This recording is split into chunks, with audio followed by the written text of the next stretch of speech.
8. Michael Jace.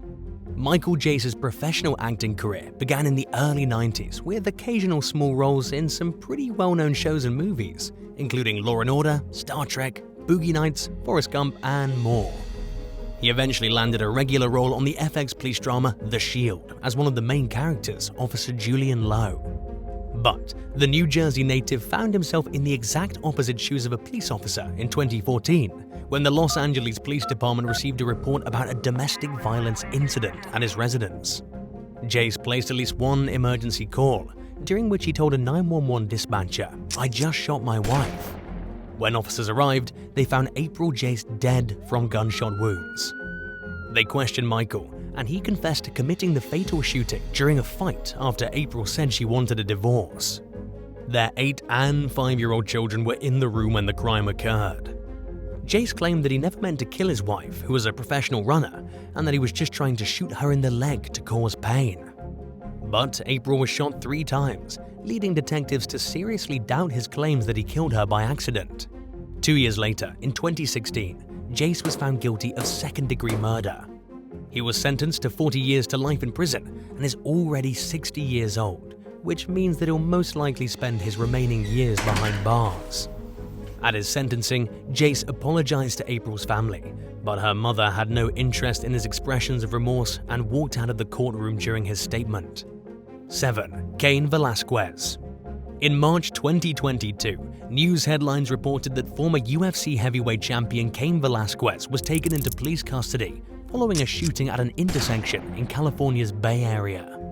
Police initially released few details, claiming that the motive and circumstances were still under investigation. It was soon revealed that the 40-year-old pro fighter had accidentally shot the wrong person while aiming for someone else. Velasquez was trying to shoot someone who'd recently been accused of abusing one of his young relatives as the man drove past in a vehicle with 2 other people inside. The bullet struck a 63-year-old passenger who luckily survived with none life-threatening injuries. If the disturbing allegations against the man that Velasquez meant to shoot are true, it's understandable that he wanted revenge. But as Santa Clara District Attorney Jeff Rosen pointed out in a statement, his decision to take the law into his own hands only made the situation more painful for his family. Velasquez faces 10 charges, including attempted murder, shooting at an occupied motor vehicle, 3 counts of assault with a firearm, 3 counts of assault with a deadly weapon, willfully discharging a firearm from a vehicle, and carrying a loaded firearm with intent to commit a felony. He's been held without bail since February and recently pleaded not guilty. His attorney, Mark Garagos, told ESPN that the system has failed Velasquez and described the prosecution's case as divorced from reality. A pre-trial hearing is scheduled for late September. If convicted of the attempted murder charge, Velasquez could face life in prison. 6. A ponytail for a ponytail. In 2012, a 13-year-old girl was arrested in Utah after she and an 11-year-old friend allegedly cut a 3-year-old girl's ponytail off at a McDonald's restaurant. She was also accused of making threatening phone calls to other adolescents. The teen bully found herself in court facing an assault charge despite her young age and was initially sentenced to 30 days in detention and 276 hours of community service. She was also ordered to pay restitution. At the last minute, the judge decided to offer the girl an alternative. He told her he would knock 150 hours off her community service if she was willing to get the exact same haircut that she gave to the little girl. The young woman's mother was there and complied with the offer, using a pair of scissors to lop off her daughter's ponytail. But she later filed a complaint alleging that the punishment was unfair, especially since the younger suspect had been ordered to get her hair cut but was allowed to do so at a salon. Because both girls were minors, authorities would not confirm whether the mum had actually filed a complaint. But at the end of the day, she chose to take the judge up on his offer and admitted she regretted doing so. Perhaps the unorthodox punishment instilled her daughter with some much-needed discipline. 5. A rookie mistake. Employees of the San Francisco rail system found themselves dealing with a unique problem in 2016 when a hacker withheld important agency data and demanded a ransom in exchange for handing over the information. He wanted 100 bitcoins, which was worth around $73,000 at the time. The hacker made what would later prove to be a critical mistake when he posted a message on all computer terminals throughout the San Francisco Municipal Transportation Agency stations. The message contained instructions to contact a certain email address to find out how to regain access to the system. At that point, the agency had no choice but to let commuters ride for free while they tried figuring out a way to turn the tables. Thankfully, luck was on their side. In what can only be described as a rookie move, the hacker's message contained an email address that a more experienced hacker was able to break into with relative ease. The anonymous internet security researcher, who was retained to help the agency get the situation under control, reset all the hacker's passwords, making it impossible for him to access his accounts. An investigation revealed that the culprit already had roughly $140,000 worth of Bitcoin. Evidence suggested that he or she had struck before and that they gained the money through extortion. Several victims had managed to talk the hacker down from his initial ransom demands, but they still lost quite a bit of money. The expert who helped take down the digital thief determined that the attack appeared to be random. In other words, it's unlikely that the hacker specifically targeted the San Francisco rail system. The malware that he was using detected a weakness in the company's system and launched the attack automatically, which speaks to the importance of companies making sure they prioritize internet safety and security. And while it appears as though the person behind the ransomware attack was never identified, the ordeal certainly weakened their operation. One can only hope that it also served as a much-needed reality check to the hacker, who was probably surprised to learn that he wasn't as experienced or skilled as he thought. 4. Trolling couple called out. As we all know, the internet is full of trolls who get their kicks by intimidating, threatening, and insulting innocent and often random social media users. But some are undoubtedly worse than others. In 2012, when a troll going by the handle Nimrod7 began leaving vile commentary on memorial pages dedicated to people who have passed away, the BBC decided to track him down. Their investigation led them to a British man named Darren Burton. He didn't deny writing sickening statements about complete strangers who died in tragedies, and he expressed no remorse despite knowing that their loved ones could see his cruel commentary. In fact, Burton turned out to be as cold in real life as he seemed on the internet. And, sadly, he's just one of many who believe that the internet should be an open forum where people can say pretty much whatever they want without any consequences. Just months later, journalists found evidence suggesting that Burton's longtime girlfriend, Kirsty Chapman, was also trolling strangers in similar and equally disturbing ways under the name Percy. Her alleged online behavior stood in stark contrast to her seemingly innocent, almost angelic appearance.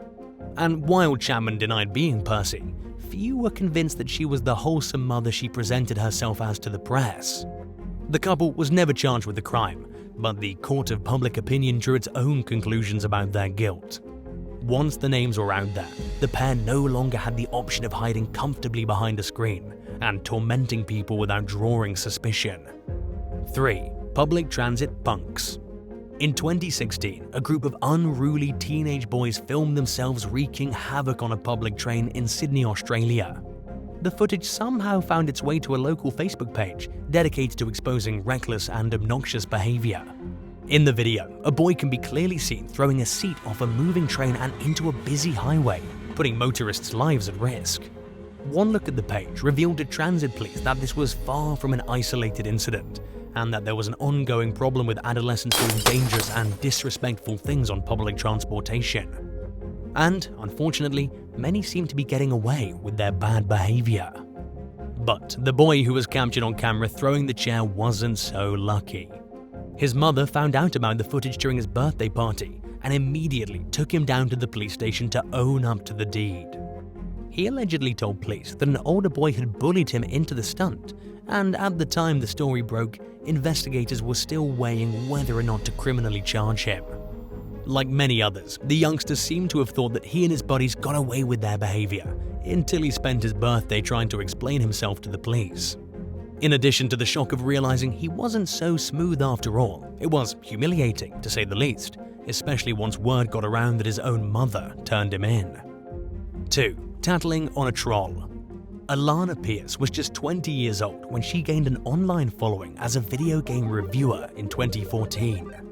The young Australian woman quickly learned that the internet is full of predators who are just waiting for the opportunity to harass a young female. While the negative commentary constituted just a small percentage of Alana's feedback, she couldn't ignore her growing frustration over the treatment she received simply for being a woman in the public eye.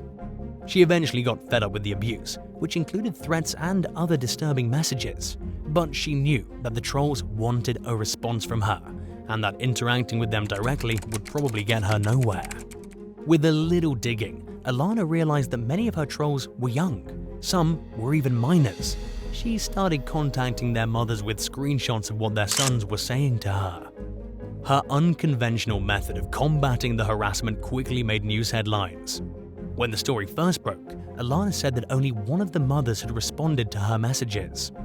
The woman was extremely apologetic and even made her son handwrite an apology letter. She also used the experience to raise awareness among other parents about the importance of knowing what their kids are up to online. Alana has since gone on to pursue a successful career as a video game writer. She continues to use her social media following as a platform for speaking up against toxic male behavior. 1. Raw regret. All milk sold at grocery stores throughout the US has been pasteurized to rid it of dangerous bacteria and make it safe for human consumption. Several government agencies, including the Centers for Disease Control and Prevention (CDC) and the Food and Drug Administration (FDA), warn that drinking raw milk can come with serious consequences, including vomiting, diarrhea, and in some cases, life-threatening illness. Pregnant women, babies and children, the elderly, and people with weakened immune systems are especially at risk of suffering severe or even deadly symptoms from consuming raw milk. Despite everything we know about these dangers, some people believe that raw milk is healthier, safer, and/or more ethical than the pasteurized beverage. And while there are no laws explicitly banning the consumption of raw milk in any of the 50 states, lawmakers in West Virginia decided in 2016 that it was important to solidify the right to do so on paper. This came in the form of a statewide bill legalizing the consumption of unpasteurized milk. The new policy did not allow for the sale or distribution of raw milk, but it protected the right of individuals to drink it if they so choose, which nobody was stopping them from doing in the first place. To celebrate the bill's passage, several lawmakers drank raw milk at the state capitol.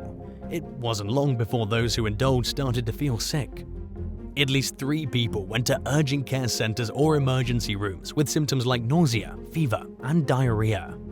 In the meantime, the bill's sponsor, Scott Cadle, poured the rest of the milk down the drain.